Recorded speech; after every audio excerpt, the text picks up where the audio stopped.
حضرت علی رضی اللہ تعالیٰ عنہ کو دیا گیا جھنڈا۔ ابھی میں نے عرض کیا حضرت علی جسم کے اعتبار سے دبلے پتلے تھے، قلعے کے سامنے گئے حضرت علی رضی اللہ تعالیٰ عنہ، کرامت دیکھیں حضرت علی رضی اللہ تعالیٰ عنہ کی۔ خیبر کا قلعہ بڑا مضبوط قلعہ سامنے کھڑا ہوا ہے، صحابہ جانے کے واسطے گئے، اندر جانے کے واسطے کوشش کر رہے، اوپر سے تیروں کی برسات ہو رہی ہے، تیروں کی بارش ہو رہی ہے، ایک بڑا دروازہ خیبر کا سامنے ہے۔ حضرت علی رضی اللہ تعالیٰ عنہ جوش میں آئے، آگے بڑھے، اس دروازے کو اپنے دونوں ہاتھوں سے پکڑا اور اکھاڑ کر وہاں سے لے کر آئے اور اپنے سر پر رکھ کر اپنے نیچے صحابہ کی ایک جماعت کو لے کر قلعے کے اندر داخل ہو گئے۔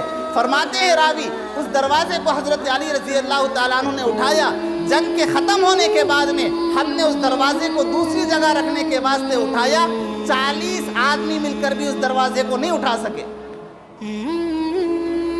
جسم کے اعتبار سے دبلے پتلے، لیکن خیبر کا قلعہ اپنے دونوں ہاتھوں میں اٹھایا اور صرف اٹھا کر پھینک نہیں دیا کہ اٹھا کر اپنے نیچے صحابہ کی ایک جماعت کو لے کر خیبر کے قلعے کے اندر داخل ہوئے۔ حضرت علی رضی اللہ تعالیٰ عنہ کے تعلق سے جب یہ بات مشہور ہوئی، روایتوں میں آتا ہے بہت دن کے بعد میں ایک بدوی شخص، ایک دیہاتی شخص حضرت علی رضی اللہ تعالیٰ عنہ کی اس کرامت کو سن کر پہنچا حضرت علی سے ملاقات کرنے کے واسطے کہ دیکھوں وہ کون ہے جس نے خیبر کے قلعے کو اٹھا کر پھینک دیا ہے، اکھاڑ کر پھینک دیا ہے، جس دروازے کو 40 لوگوں نے مل کر نہیں اٹھا سکے، وہ کون سے ہاتھ ہیں جن دو ہاتھوں نے اس قلعے کے دروازے کو اٹھا کر پھینکا۔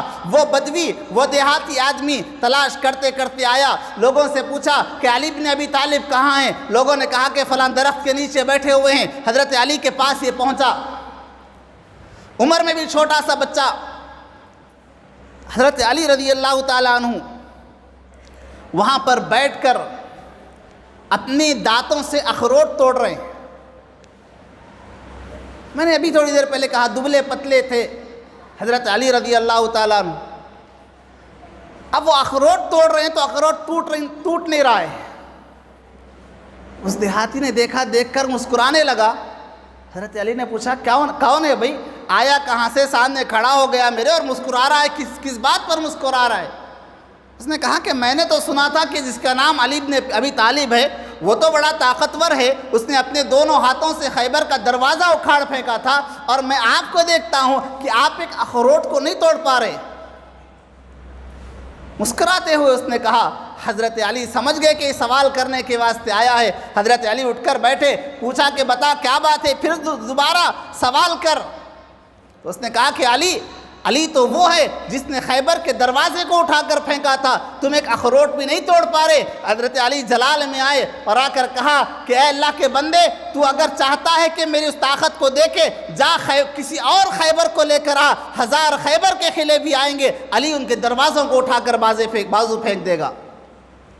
اس اخروٹ کے تعلق سے تیرا سوال ہے کہ یہ اخروٹ میں نہیں توڑ پا رہا، اور خیبر کا قلعہ میں نے کیسے فتح کر لیا، اس دروازے کو میں نے کیسے اٹھا کر پھینک دیا؟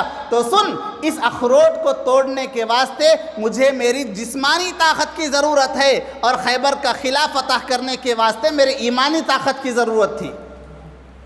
میں نے اس اخروٹ کو جو توڑنا ہے اپنی جسمانی طاقت سے توڑنا ہے، اور خیبر کا قلعہ میں نے جسمانی طاقت سے نہیں اپنے ایمانی طاقت سے فتح کیا تھا۔ تو اس واسطے ہمیں یہ چیز سمجھنے کی ہے، بے شک جسمانی طاقت بہت اہم چیز ہے، ہمارے واسطے ضروری ہے ہم اپنے جسم کی حفاظت کریں اور جسم کو مضبوط بنائیں، ورزش کریں۔ یہ سب چیزیں ہمیں سکھائی گئی ہیں۔ رسول اللہ صلی اللہ علیہ وسلم کی سنت ہے ورزش کرنا۔ رسول اللہ صلی اللہ علیہ وسلم صحابہ کے ساتھ میں ورزش کیا کرتے تھے، تیرنے کے مقابلے لگتے تھے، گھوڑ سواری کے مقابلے لگتے تھے، اور رسول اللہ صلی اللہ علیہ وسلم نے ارشاد فرمایا، اللہ رب العزت طاقتور مومن کو بہت پسند کرتا ہے، طاقتور مومن کو بہت پسند کرتا ہے۔ اس واسطے اپنی جسمانی ساخت کو مضبوط بنانا یہ بہت ضروری ہے، حالات کے اعتبار سے بھی ضروری ہے، اور اللہ رب العزت پسند بھی کرتا ہے۔ اللہ رب العزت کمزور بندوں کو پسند نہیں کرتا، طاقتور بندوں کو پسند کرتا ہے۔ لیکن اس کے ساتھ ساتھ جو اہم پوائنٹ ہے وہ یہ ہے کہ صرف جسمانی طاقتوں سے سب کچھ نہیں ہوتا، ایمانی طاقت کا ہونا بھی ضروری ہے۔ ایمانی طاقت کا ہونا بھی ضروری ہے۔ اور یاد رکھیں ایمانی طاقتیں بگڑ جاتی ہیں، کمزور ہو جاتی ہیں غلط چیزوں کے دیکھنے کی وجہ سے، ایمانی طاقتیں خراب ہو جاتی ہیں غلط چیزوں کے ذہنوں میں بٹھانے کی وجہ سے، ایمانی طاقتیں بگڑ جاتی ہیں غلط خیالات کو اپنے دل میں بسانے کی وجہ سے، ایمانی طاقتیں خراب ہو جاتی ہیں غیر محرم کی طرف نگاہ ڈالنے کی وجہ سے۔ لیکن گزارش یہی ہے کہ حضرت علی کے اس خیبر کے قلعے کو فتح کرنے کے واقعے کو ہم اپنے سامنے رکھیں، اور ہر آدمی اپنی فکر کرے کہ میرا کوئی عمل گھنٹے 2 گھنٹے کی وقت گزاری نہیں ہے۔